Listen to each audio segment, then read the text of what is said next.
Hey everyone, welcome to Be Authentic or Get the Fuck Out. I'm your host, Eric Oberemt. This is the podcast where the only requirement to be a guest is that you are being authentic to who you are.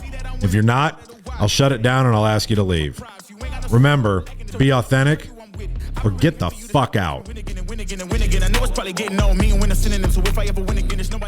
Welcome everybody to Be Authentic or Get the Fuck Out. I'm your host, Eric Oberemt, and I am really looking forward to the second part of this podcast with Phil Sanov. We are going to get in depth into Phil's story. So let's go back because I want to talk more about you. I want to talk a little bit about your story and where and I'm here wanting to talk about you, but I get where, it. Yeah, and where you're. I want to hear a little bit about your story, but I also want to hear a little bit about where you're a badass came from too. Okay, because sure. I actually don't think I know that story, and that's a great story. I'll start first with what people say your story. Yep. So, actually, speaking with Paul and Kim during one of the commercial roofing academies, I think the first one that I attended as a speaker, I gave a 50 minute presentation. And what I've come to be comfortable with in the 3 or 4 years that I've really been doing a lot of presenting is I would do half my story and then half all words matter, language matters. Here's the language to use in your claims so that you get it paid without having to come to someone like me. Yep. And Kim and Paul are the ones that, in addition to some others, that really encouraged me. Hunter at RoofCon before the last one have really encouraged me to, if anything, maybe give 2 presentations, but if it's only one, make it your story. 100%. That's what people need to hear. That's how people get value. That's what they improve their life from. And so again, Kim and Paul and Hunter helped me really understand that I need to articulate that and really make that a focus. And if people then want to see another presentation about here's how to get your claim paid without having to come to me, that's just a different dynamic, a different gig. They need to be different. Right. I agree with that 100%. And so for purposes of time and trying to get this into the first cut, I know we may have multiple cuts. The best way to summarize my story is if I can make it, you can make it, anybody can. Here's how I know this. The reason that I know this is March 2nd, 1997, 10:33 p.m., patient expired. Here I am. If I can make it, you can make it, anybody can. That hospital record, Hendricks Hospital, Abilene, Texas, was me. Patient expired. Here I am.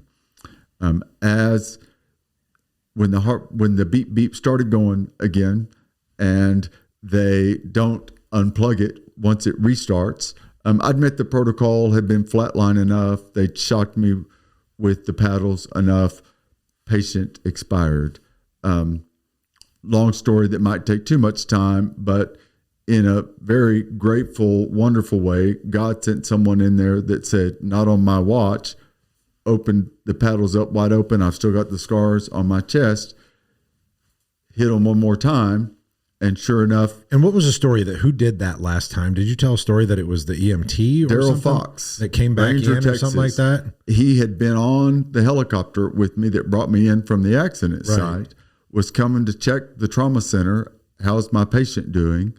And saw that it was flatline, saw that they were about to start disconnecting machinery, not on my watch. Turned up the paddles. Thank you, Daryl. I love you. I've got the scars, and it's crazy. I just started again. I mean, they were done. They were done. They were done with it. They were done. I was done. Yeah. You bet. You bet. Here I am. If I can make it, you can make it. Anybody can. That's really the story. Then, again, telling more of an abbreviated for purposes of the dynamic where we are. The God bless them, had the best intentions. The neurosurgeon, the different disciplines of therapists, occupational therapists, speech therapists, grief therapists, every discipline of therapy, that they're physical therapists, every discipline of therapy, that they were trying to get me back to where I could be a substitute teacher. that I could be some kind of the way that I could be productive, something above just living at home and not able to do anything. And you were how old? I was 97, 20 years ago, I was 37. Okay. I'm 57. I look good for a 57-year-old. I have some props to show how that happened. But yeah, I was 97. So I was 37. Okay. And the comment from the doctors and from all the different discipline of therapists that I would perhaps not be simply in a vegetative state, got to where I wasn't going to be in a vegetative state forever, but that I really could never live on my own, take care of myself, feed myself, clean myself. I was always going to need help. And were you married at the time? Yes and no. Okay. Technically, yes. Substantively, no. Got it. Okay. Was married at the time I had the accident. When the car flipped over. Yeah. Yes. Legally, you were married, but you weren't like together. But we weren't together. Got it. Okay. And so, which explains when I was able to leave the hospital, I went from the inpatient trauma center to an inpatient rehabilitation hospital to home. When I went home, I went back to my parents' house. They were the only ones that willing, thank God. Thank you, Mom. Thanks, Dad. Able and willing to take care of me. Yeah. And so my goal in life at that point became, I'm going to be a substitute teacher. Were you practicing a lot at the time then? At the time, okay, sure. I just won a big trial. Okay. I just won. I was doing a lot of criminal defense work at the time. Okay. For guys like me. I didn't think of that.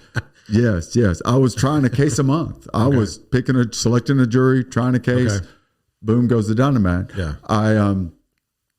In more ways than one. Right. But I was also, and I tell this story, that I wasn't by any stretch the guy I am now. You know, back then it was all about me. Yeah. It was all about, I'm winning these trials and I'm able to do this. Right. Look at me, watch.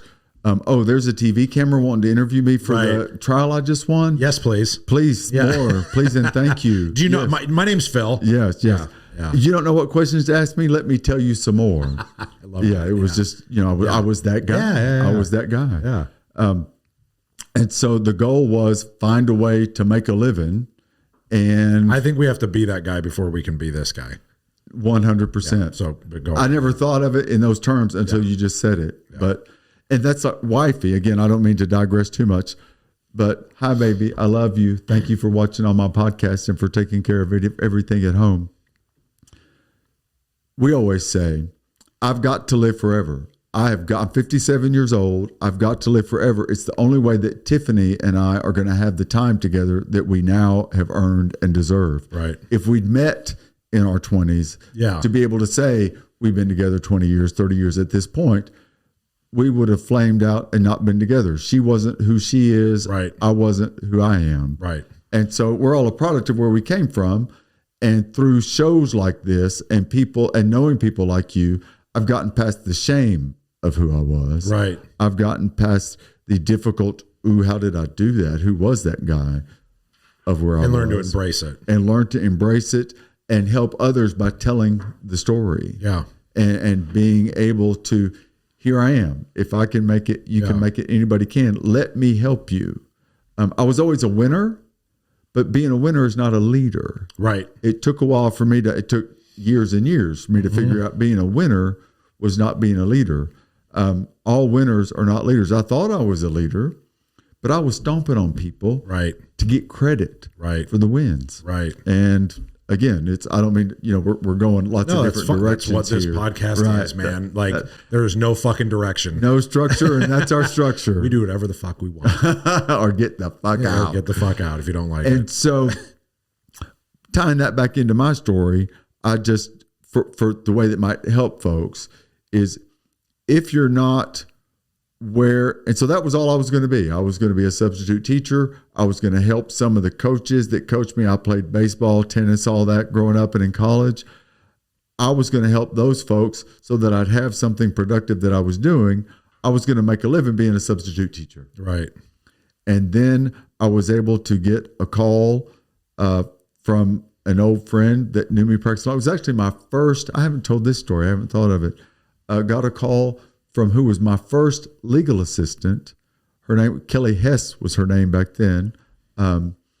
And she asked me to come interview and be a contract lawyer that just worked hourly on stuff at my old law firm. That was the job she was doing then. So then, Kelly, I can't go practice law again. That's, the doctors told me all I can ever do is things like this. Fucking doctors. And so, I had to go back to my neurosurgeon and get a release to go back to practicing law and to have them comfortable to hire me. They weren't going to hire someone that was going to have. So how do you, I want to know what is the test that tells you that the doctor's smart enough to tell you that you can practice law or not?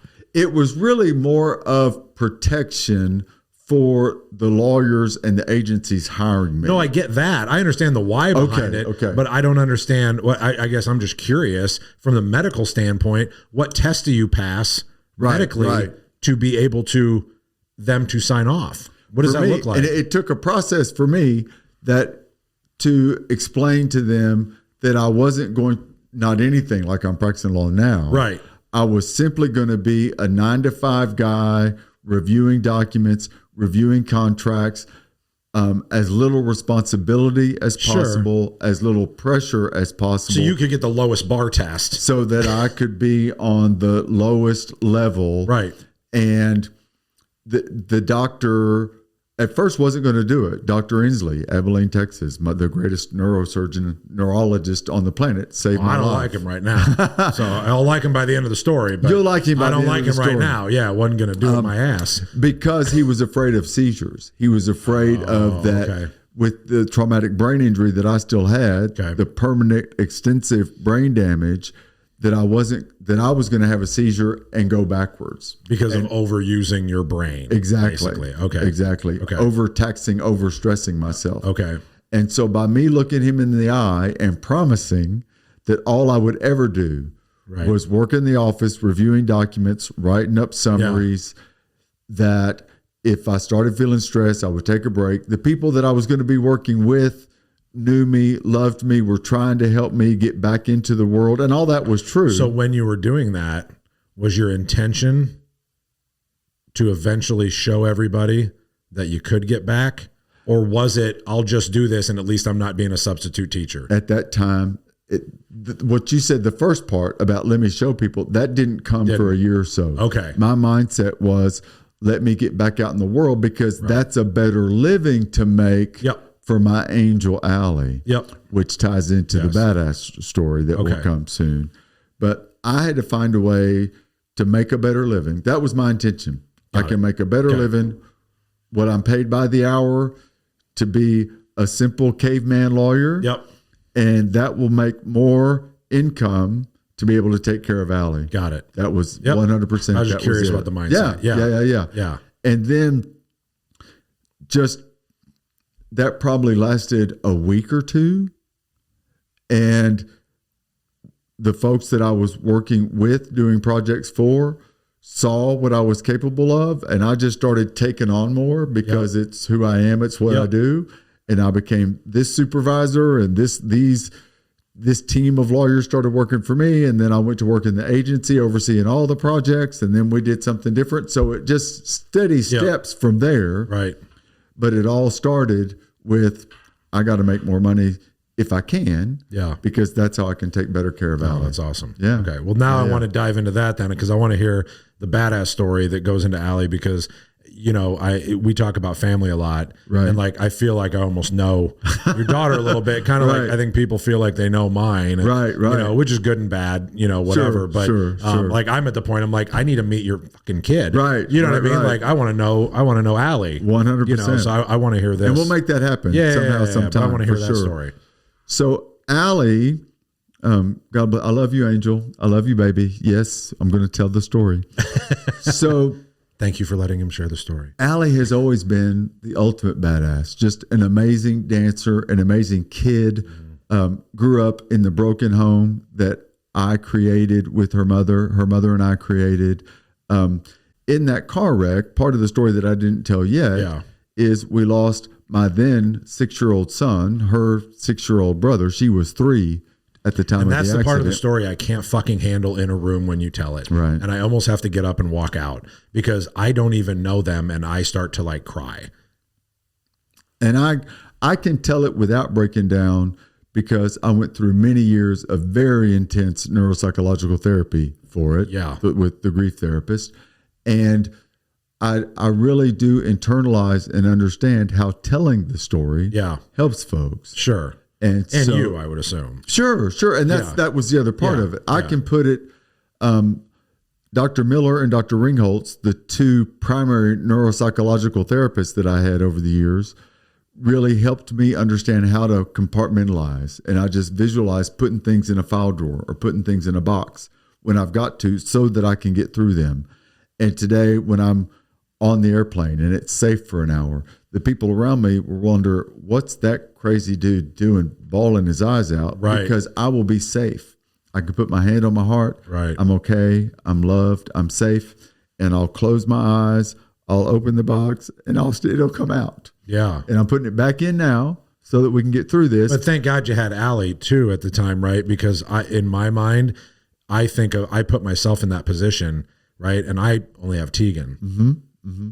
And if something like that happened, I mean, I have no idea how I would go on. Oh, I was checking out. I was trying to figure out how do I save all the pain pills up so I can take them all at once and check 100%, out. That's what I do. You're telling me that Allie survived, but I don't believe you. Right. I haven't seen her. Oh, okay. And so because she was in the hospital too? No, Allie was fine. She was fine. She was fine. She was fine. The blood she was covered in when they took her to the hospital, that was all Daddy's blood. So they took her and checked her out. She was a little tiny thing. And in the car seat that protected her, she's got a scar on her knee that will never go away that came from that accident. And probably wouldn't want it to. And wouldn't want it to. Yes, sir. Yes, sir. And so the reason that I can go on is because we had Allie. Yeah. And when you said that about how could you go on because all you have is Tigger, you don't know the goose. Thank God I had Allie. You don't know the goosebumps that I got because that's the answer. I am here. I am alive because of Allie. There's no doubt in my mind. Yeah. And so. No pressure, Allie. No pressure, baby. It's all on you. It's all on you. That was good. Thank you for that. And so this is a whole. That's fine. This can be part 2. Yeah, that's fine. So this is the kind of shit I care about. Allie, all of her life has just been so amazing with her dance and her independence and her finding a friend everywhere she goes and just being the first original ultimate badass.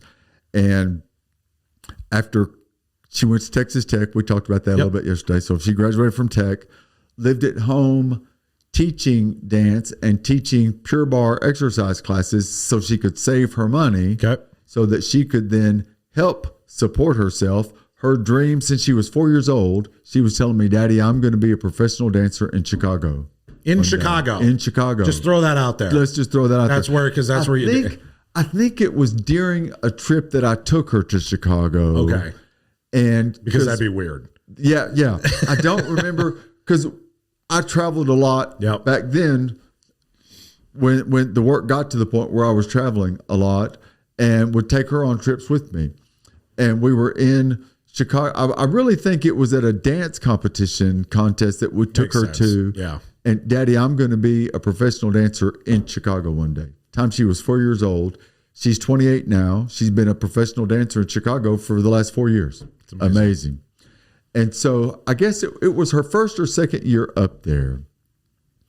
And we were in the breakfast area of the hotel where I stay every time I would go up to see her. And it was one of the very first and certainly initial most meaningful conversation that she and I had with her as an adult. And she was just thanking me. And Daddy, you've always supported me. You've always encouraged me. You've always believed in me. You've always told me that I could do it no matter what other people say. She was really sharing a lot of fears and self-doubt. She was 23, 24. Okay. and talking about, just the easy shorthand way to say it, all the haters that she was believing the mean girls, and she couldn't really would focus back on. Anytime she was feeling that way, she would text or call me and I would lift her up. It's funny. It happened last night. I'm on the plane and I can show you the text. I don't mean to digress too much. I get a text from her at 11 o'clock at night and says, I'm at this party and I think people don't like me. I think they think I'm stupid. And so, sorry, baby. Oh my God. I went fucking crazy. Yeah. And I start telling, well, that's their problem. You need to leave there. If they think punch them in the tit. Get the fuck out. Yeah. I start sending her all these screenshots of motivational sayings. And then, I love you, Daddy. Thank you. Have you left yet? Have you gotten the fuck out yet? And she told, today we'll talk and she'll tell me the story.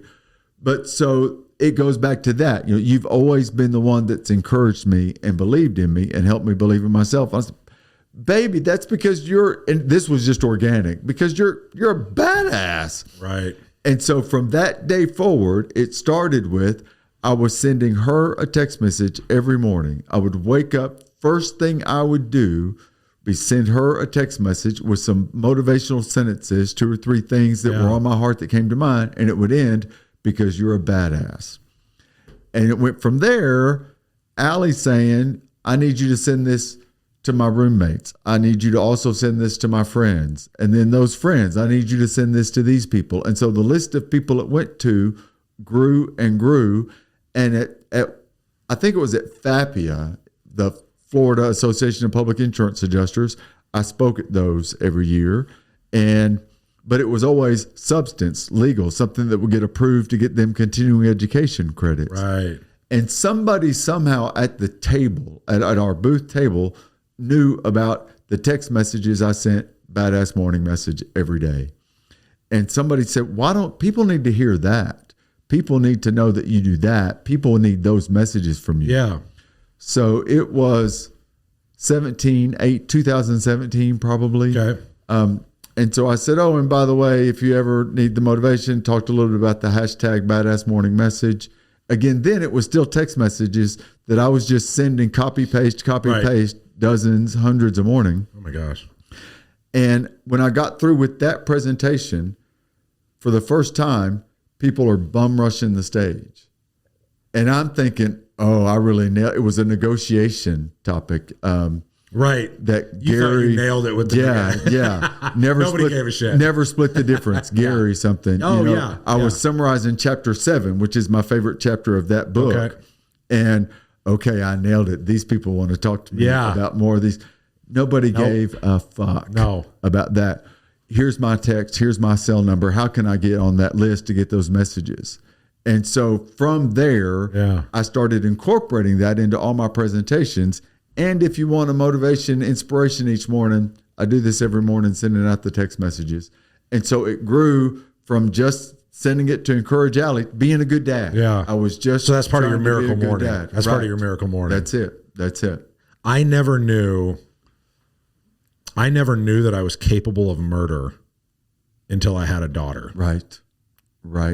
And that's where that brought me to, when you know, like that first thing, like I would have jumped on a plane and flown up there and walked into that fucking party with a baseball bat. Who's the cocksucker? Right. That said some shit to my daughter. I'd embarrass the shit out of her, and you know what I mean? Whatever. Right. I would have gave 0 fucks. Right. How many fucks do you give? Exactly 0. Exactly 0. Right. But like, I never knew.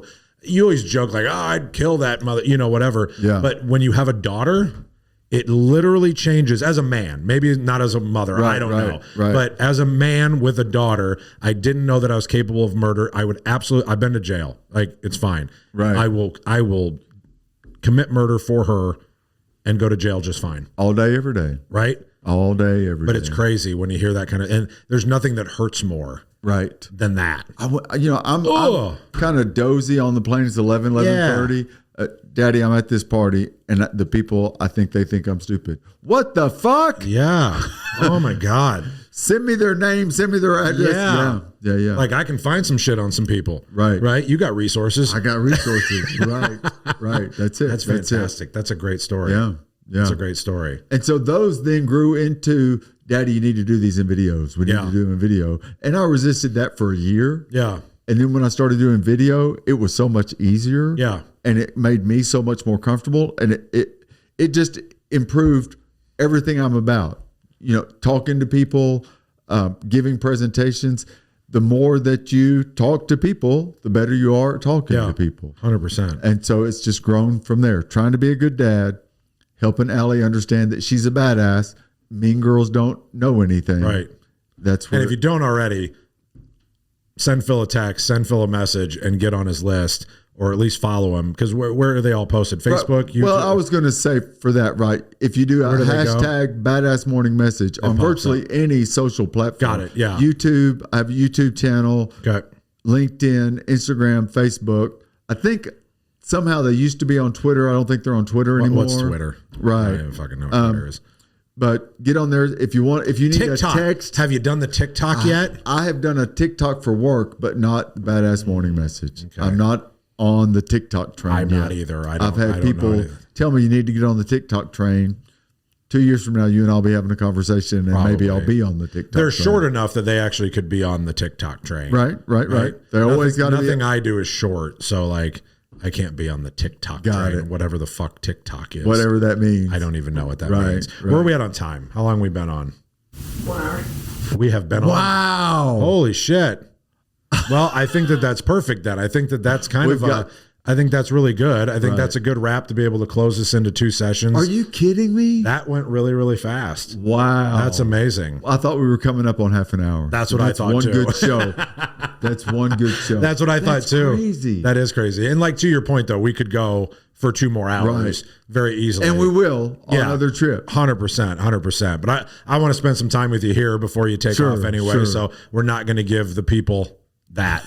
We're going to keep that for ourselves. Okay. But is there anything else that you want to say kind of in closing or talk about real quick? I mean, I want folks to know that Phillip Sanov, hashtag badass morning message, all of those platforms, you can find 1 minute of inspiration. What I sometimes say every time I finish with, I love you. I believe in you. Please believe in yourself.